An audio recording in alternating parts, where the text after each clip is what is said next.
जय हिंद दोस्तों, मैं हूं मेजर गौरवारी और आप देख रहे हैं मेजरली राइट।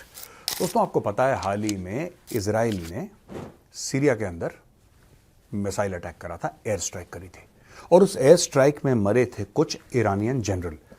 ये थे कौन? ये कर क्या रहे थे वहां पे और उसके नतीजे में रिएक्शन क्या हुआ दुनिया से, इसके ऊपर आज एक छोटा सा डिस्कशन हो जाए। दोस्तों, ऐसा है कि उनके करीब 7 जनरल्स मर गए उस बिल्डिंग के अंदर। डमास्कस, जिसको हम लोग हिंदी में दमश्क भी बोलते हैं, उसके अंदर वो बिल्डिंग में बैठे हुए। तो ये एक एम्बेसी का कंपाउंड था जिसके ऊपर इजरायली एयरफोर्स ने मारी मिसाइल, उनको निपटा दिया। क्यों? पहली बात तो इजराइल ने ऐसा करा क्यों?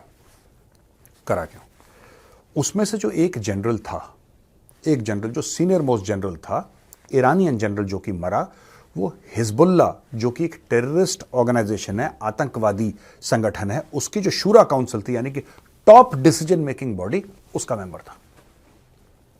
पहला सवाल तो यह है कि ईरान का एक जनरल हिजबुल्ला के साथ क्या कर रहा है और उनकी शूरा। देखिए, बात यह है कि ये दुनिया को पता है, ये दुनिया को पता है कि आज की तारीख में अगर ईरान अटैक करवा रहा है हिजबुल्ला से, हमास से, हूथियों से, तो किसी को यह डाउट नहीं है कि पीछे कौन खड़ा है, कौन इनको पैसे देता है। आप ये समझ लीजिए कि सिर्फ ये नहीं कि हम उस आतंकवादी संगठन को शायद सपोर्ट कर रहे हैं, ये सब चक्कर है ही नहीं। उनका बंदा बैठता है शूरा में, या बैठता था मरने से पहले। He was the top boss there, he was one of the 5-7 people who were in the Shura council who used to run Hezbollah. So Iran का एक जनरल डायरेक्टली हिजबुल्ला को रन कर रहा था। इजराइल को पता लग गया, इजराइल ने ठोक दिया, इनके 7 जनरल निपट गए।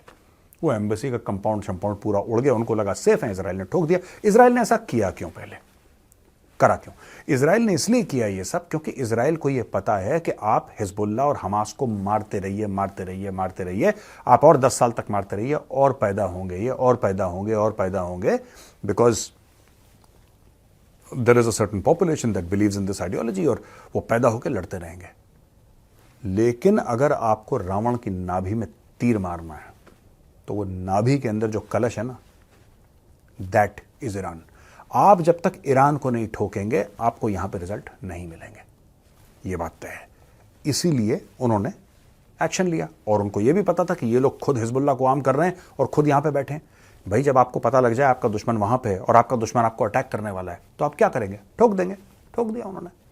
और वैसे भी इजरायली ज्यादा बातचीत नहीं करते, मैं मिल चुका हूं कई इजरायलियों से। उनका एक एटीट्यूड है अपने देश को लेकर, एक एटीट्यूड है, जैसे कई बार इंडिया में भी कई ऐसे लोग हैं जो कि ना बहुत कि विचार विमर्श कर लेते हैं, एक बार सोच लेते हैं हम लोग कि इसके नतीजे क्या होंगे, सोच लेना अच्छा है। वो इजरायली वैसे नहीं होता। वो कहते हैं कि एक बार काम करते हैं, पहले बम मार लेते हैं, एक बार बम मार के वापस आ जाएंगे तेल अवीव, फिर उसके बाद सोच लेंगे। बाद में शाम को बैठ के, शाम को हम फ्री हैं, 2-3 घंटे सोचेंगे, शाम को अभी तो बम मार देते हैं। उन्होंने ठोक दिया। अच्छा, ईरान ने बोला कि you are not safe. Iran ने बोला कि इसका बदला लिया जाएगा, इसकी जवाबी कार्रवाई होगी 110%। ईरान कह रहा है हम तुम्हारे ऊपर हमला करेंगे।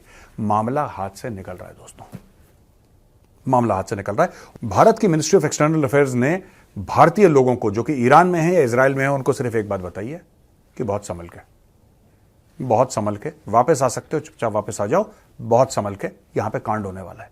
राइट? अब मैं आपको बताता हूं कि जो बाइडेन एडमिनिस्ट्रेशन ने क्या बोला है। दोस्तों, जो बाइडेन एडमिनिस्ट्रेशन ने बोला है, इनफैक्ट जो बाइडेन ने खुद बोला है, फिर उसकी एडमिनिस्ट्रेशन ने वही बात रिपीट करी है कि ईरान जो है बहुत जल्द अटैक करने वाला है इजराइल के ऊपर, सूनर देन लेटर, यानी कि जल्दी कर देगा, लेट नहीं करेगा, वो जल्दी कार्रवाई करने वाला है। वो कार्रवाई कैसी होगी ये मैं आपको थोड़ी देर में बताऊंगा।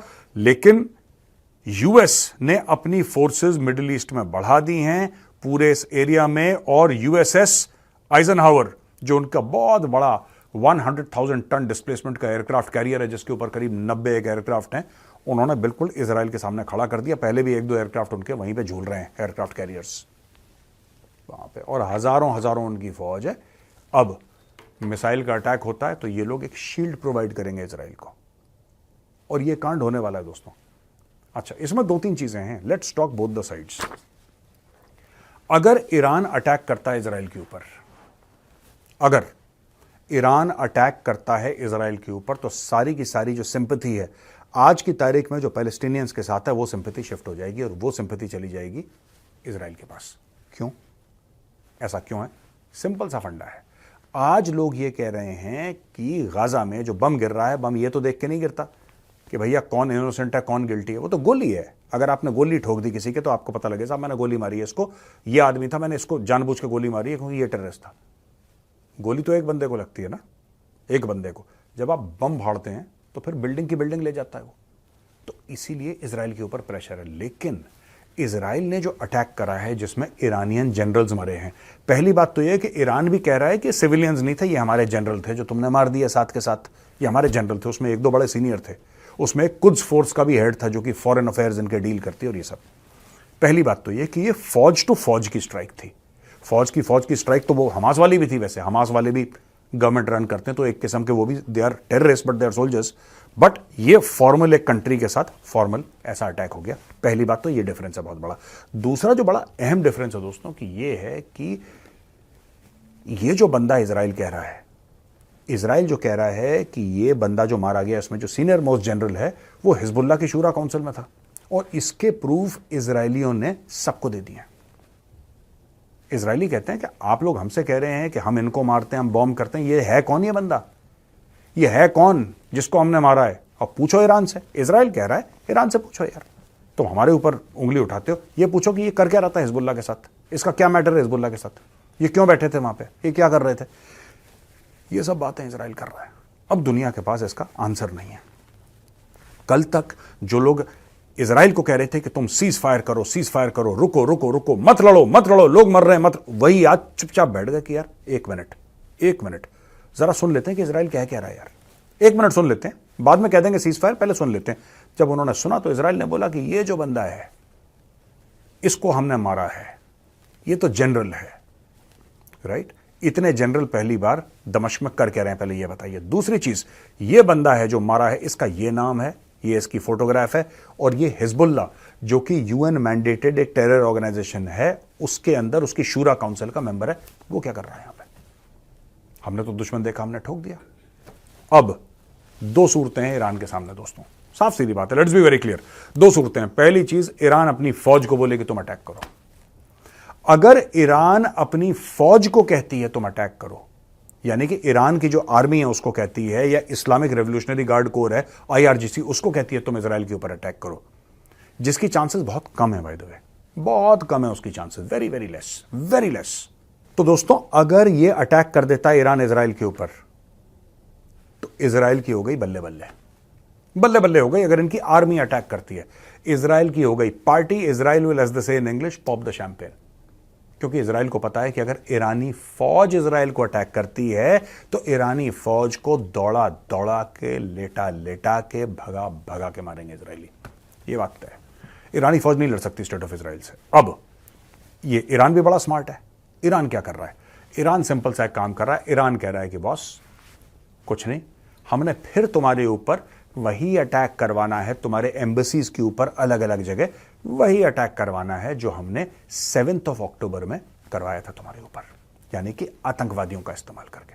और यह बात मुझे भी लग रही कि अटैक पक्का होगा, लेकिन यह आतंकवादियों से करवाएंगे। मुझे लगता नहीं, क्योंकि देखिए अगर आप मैप पे देखेंगे, अगर आप नक्शे पे देखेंगे कि ईरान कहां है और इजराइल कहां है, Does Iran have the capacity to wage war on the state of Israel and take care of all the logistics in between? बहुत मुश्किल है। 12 से लेकर 16 मुल्कों की वहां पे नेवी है, एयर पावर है, इन्फेंट्री पड़ी हुई है। ईरान की चटनी बना देंगे ये लोग मिलकर, इनके मिलने की जरूरत नहीं है। इजराइल अकेला ईरान की चटनी बना देगा। लेकिन Iran is not stupid, Iran is a smart country.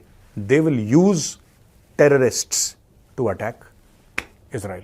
तो ये अभी गेम चल रहा है। बाकी सब लोग फोन कर रहे हैं कि आप रिटेलिएट मत करो। जर्मन मिनिस्टर ने भी फोन करा है, सब लोगों ने। डॉक्टर जयशंकर का एक औपचारिक बयान इसके ऊपर नहीं आया कि इंडिया ने बात करी कि नहीं। इंडिया ने चुपचाप बात करी होगी कि बॉस एस्केलेट मत करो। क्यों? इंडिया क्यों नहीं चाहता एस्केलेट करें? सिंपल सी बात है, जिस एरिया में लड़ाई हो रही है ना, कल मैंने बताया था ना आपको, क्या बताया था मैंने कल आपको दोस्तों? अगर इस पूरे एरिया में लड़ाई होगी तो सबसे बड़ा इंपैक्ट इंडिया को क्या आएगा?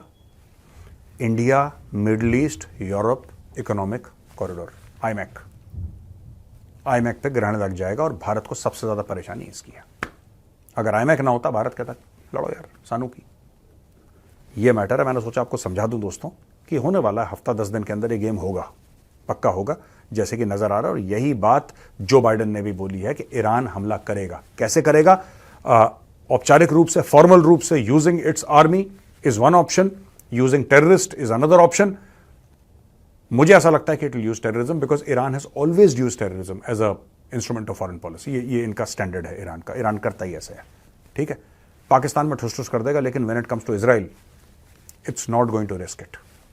ये कभी इतना बड़ा रिस्क नहीं लेगा कि ये ऐसा कर दे कि जी हमने अपने फौजी भेज दिए, गजा भेज दिए, कहीं और भेज दिए लड़ने के लिए इजरायली फौज। वो ये नहीं कर पाएगा। वो इजराइल खाल निकाल के जुराब बना लेगा, दस्ताने बना लेगा इनकी चमड़ियों के।